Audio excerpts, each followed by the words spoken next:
یوں تو نبی کریم صلی اللہ علیہ وسلم کے مبارک دور سے لے کر آج تک بہت سی مسلمان قوموں نے فتوحات حاصل کی ہیں، لیکن ان تمام قوموں پر ہمیشہ ترکوں کا پلڑا بھاری رہا، پھر چاہے وہ ترکان عثمانی ہوں، ترکان صفوی ہوں یا پھر ترکان مغل ہوں۔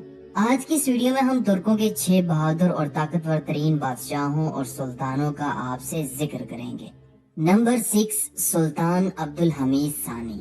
سلطان عبدالحمید ثانی سلطنت عثمانیہ کے آخری با اختیار سلطان تھے، جس سلطنت نے کبھی یورپ کے طاقتور بادشاہوں کو شکستیں دے کر اسلامی پرچم یورپ کے قلب تک لہرایا تھا۔ آپ سلطنت عثمانیہ کے آخری 34ویں سلطان تھے۔ یہ بات سچ ہے کہ جس وقت آپ تخت نشین ہوئے تو اس وقت عظیم سلطنت عثمانیہ کی آخری سانسیں چل رہی تھیں، لیکن اس کے باوجود سلطان عبدالحمید ثانی ایک طاقتور ترین سلطان تھے۔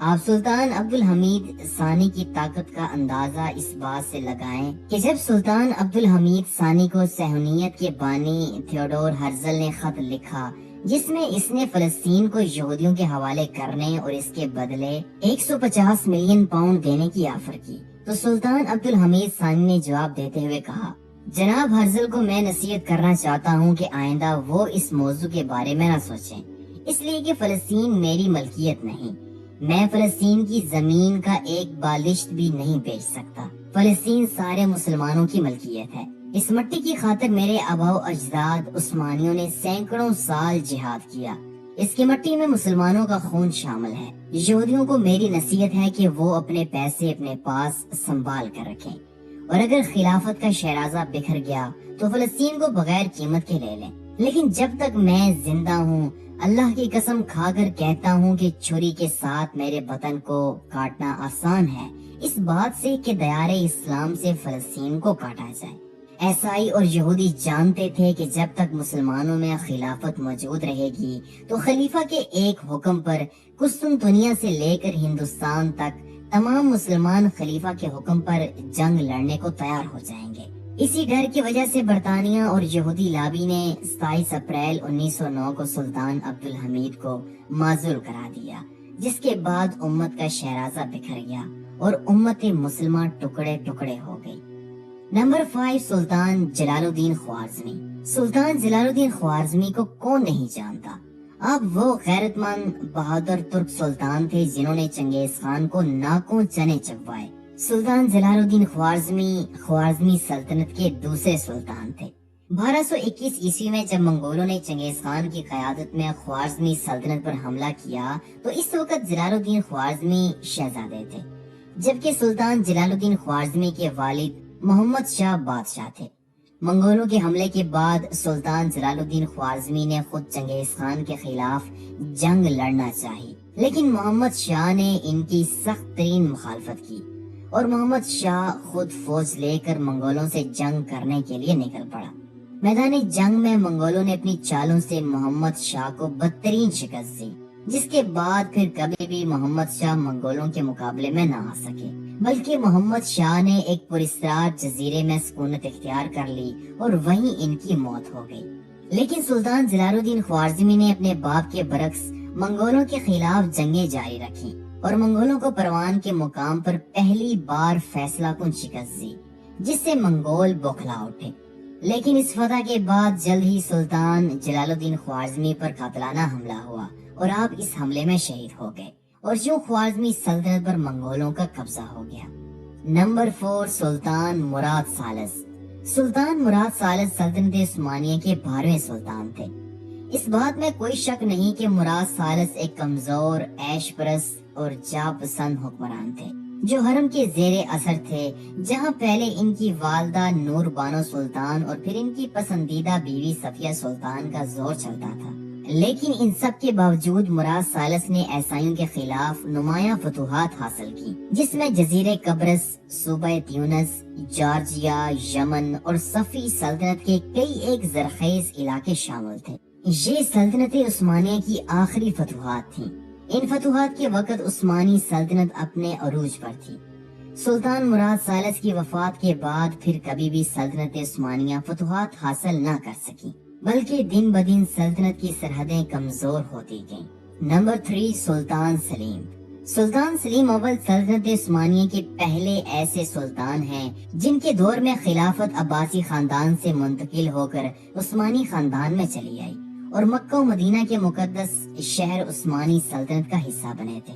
سلطان سلیم نے اپنے والد سلطان بایزید ثانی کو تخت سے اتار کر تخت پر خود حکومت سنبھالی۔ سلطان سلیم اول سلطنت عثمانیہ کے عظیم فاتحین میں سے ایک تھے۔ آپ کی خصوصیت یہ تھی کہ آپ نے مغرب کی جانب پیش قدمی کے بجائے مشرق کو میدان جنگ بنایا، کیونکہ آپ سمجھتے تھے کہ جب تک سلطنت عثمانیہ کے برابر میں صفی اور مملوک حکومتیں قائم ہیں تب تک یورپ میں پیش قدمی نہیں کی جا سکتی۔ سلطان نے جنگ ردانیہ میں مملوکوں کو شکست دے کر شام، فلسطین اور مصر کو عثمانی قلمرو میں شامل کیا۔ مملوکوں کی شکست سے حجاز اور اس میں واقع مکہ و مدینہ کے مقدس شہر بھی عثمانی سلطنت کے زیر اثر آ گئے۔ اس فتح کے بعد قاہرہ میں مملوکوں کے زیر نگیں آخری عباسی خلیفہ المتوکل ثالث سلیم اول کے ہاتھوں خلافت سے دستبردار ہو گئے، اور جو خلافت عباسی خاندان سے عثمانی خاندان کو منتقل ہو گئی۔ مصر سے فیصلہ کن جنگ کے بعد سلطان سلیم نے ایران کی صفی سلطنت کے خلاف جنگ کا آغاز کیا اور شاہ اسماعیل اول کو جنگ چالدران میں بدترین شکست دی اور صفیوں کے دارالحکومت تبریز پر بھی قبضہ کر لیا۔ مصر کی کامیاب مہم سے واپسی پر سلطان سلیم نے جزیرے روڈس پر حملے کی تیاریاں شروع کی، تاہم اس دوران سلطان بیمار پڑ گئے اور 9 سال تک پایہ تخت سنبھالنے کے بعد انتقال کر گئے۔ اس وقت سلطان سلیم کی عمر 54 سال تھی۔ نمبر 2، سلطان بایزید یلدرم۔ سلطان بایزید یلدرم جو اپنی برق رفتاری کی وجہ سے مشہور تھے، آپ سلطنت عثمانیہ کے 5ویں سلطان تھے۔ انہوں نے اپنے والد مراد اول کے بعد تخت سنبھالا تھا، جو کہ جنگ کوسوو میں شہید ہو گئے تھے۔ 1391 عیسوی میں سلطان بایزید نے قسطنطنیہ کا محاصرہ کیا، جو اس وقت بازنطینی سلطنت کا دارالحکومت تھا۔ 1394 عیسوی میں بازنطینی حکمران جان پیلیولوگس کے مطالبے پر سلطنت عثمانیہ کو شکست دینے کے لیے پوپ بونیفیس نہم نے صلیبی جنگ کا آغاز کیا۔ شاہ ہنگری اور رومی حکمران سجمنڈ کی زیر قیادت اس مسیحی اتحاد میں فرانس اور ولاچیا بھی شامل تھے۔ دونوں فوجوں کا ٹکراؤ 1396 عیسوی میں نائکوپولس کے مقام پر ہوا، جہاں بایزید نے عظیم الشان فتح حاصل کی، اور اس شاندار فتح نے نہ صرف یورپ کے مسیحیوں کی کمر توڑ دی بلکہ بایزید کی شہرت کو بھی بام عروج پر پہنچا دیا۔ قسطنطنیہ کا محاصرہ 1401 عیسوی تک جاری رہا کہ سلطان بایزید یلدرم کو مشرقی سرحدوں پر تیمور لنگ کے حملے کی خبر ملی، جس پر سلطان کو چاروں ناچار محاصرہ اٹھانا پڑا۔ 1400 عیسوی کے آس پاس وسط ایشیا کا جنگجو حکمران تیمور لنگ مقامی حکومتوں کو زیر کر کے ایک وسیع سلطنت قائم کرنے میں کامیاب ہو گیا تھا، اور تیموری اور عثمانی ریاستوں کی سرحدیں ملنے کے بعد دونوں کے درمیان تصادم ہو گیا۔ 20 جولائی 1402 عیسوی کو جنگ انقرہ میں تیمور نے عثمانی فوج کو شکست دے کر سلطان بایزید یلدرم کو گرفتار کر لیا۔ سلطان بایزید کو جنگ انقرہ میں شکست کا اتنا غم تھا کہ وہ 1 سال بعد ہی 1403 عیسوی میں دوران قید انتقال کر گئے۔ آپ کا شمار بلا شبہ سلطنت عثمانیہ کے بہترین سلطانوں میں کیا جاتا ہے۔ اینڈ نمبر 1، سلطان الپرسلان۔ سلطان الپرسلان کے نام سے کون واقف نہیں؟ سلطان الپرسلان کا نام تاریخ اسلام کے عظیم ترین سپہ سالاروں اور سلطانوں میں ہوتا ہے۔ سلطان الپرسلان سلجوقی سلطنت کے دوسرے طاقتور ترین سلطان تھے، جو اپنے چچا تغرل بیگ کے بعد تخت نشین ہوئے تھے۔ سلطان کا دور حکومت 1063 عیسوی سے لے کر 1072 عیسوی تک کا ہے۔ سلطان کے دور حکومت میں سلجوقی سلطنت کی حدود بہت وسیع ہو گئی تھی۔ سلطان نے پہلے ہرات اور ماوراؤ نہر کو اپنی قلمرو میں شامل کیا، پھر فاطمی حکمران کو شکست دے کر مکہ اور مدینہ کو بھی اپنی قلمرو میں شامل کر لیا۔ اس سے اسلامی دنیا میں سلجوقیوں کا اثر و رسوخ بڑھتا گیا۔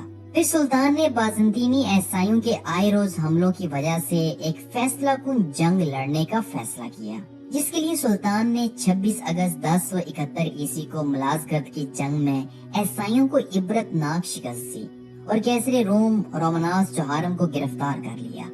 کیسر روم نے نہ صرف تاوان جنگ ادا کیا اور خراج دینے پر رضامند ہوا، بلکہ اس نے اپنی بیٹی سلطان کے بیٹے سے بیاہ دی اور آرمینیا اور جارجیا کے علاقے سلطان کو دے دیے۔ کہا جاتا ہے کہ اس سے اگلے سال خوارزمی ترکوں کے خلاف ایک مہم میں قیدی بنا کر لائے گئے خوارزمی گورنر یوسف الخوارزمی کی تلوار سے سلطان شدید زخمی ہو گئے۔ 4 دن بعد 25 نومبر 1072 عیسوی کو مخص 42 سال کی عمر میں سلطان الپرسلان انتقال کر گئے۔ سلطان الپرسلان کو مرو میں ان کے والد چغری بیگ داؤد کی قبر کے برابر میں دفن کیا گیا تھا۔